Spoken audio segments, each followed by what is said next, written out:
Well, I'm trying to make this thing useful for anybody who wants to do some evaluation in the future.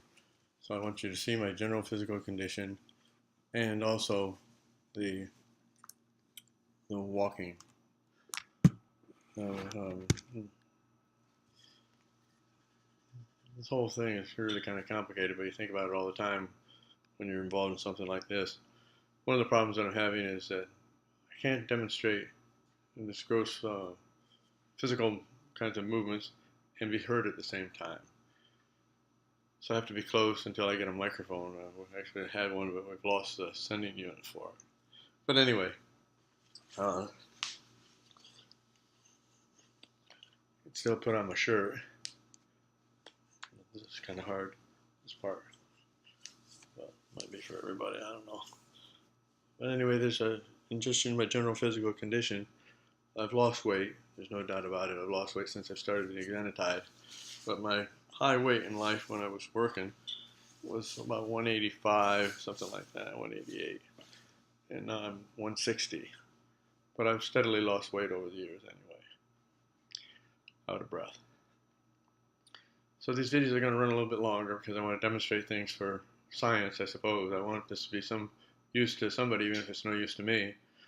So anyway, I want to say a couple things about Parkinson's too.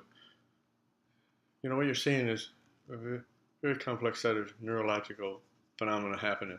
Me walking, my arms swinging, I'm balancing, all my autonomic systems are working, presumably.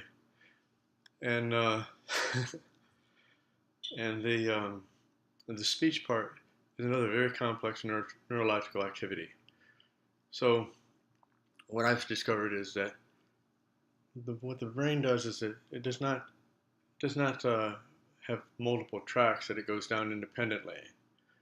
They are all going on simultaneously and in the same track.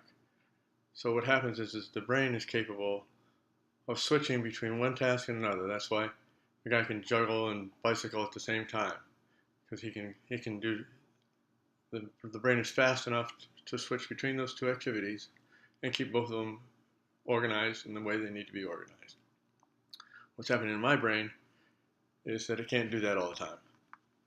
First symptom of that was the tremors and the loss of wing or arm swing. So now I'm getting more and more complex problems that my brain has to solve, and it has to do it over with less processing units, and so it allows bigger gaps. And when my arm doesn't swing, that's a total failure to maintain that activity. That's what Parkinson's is.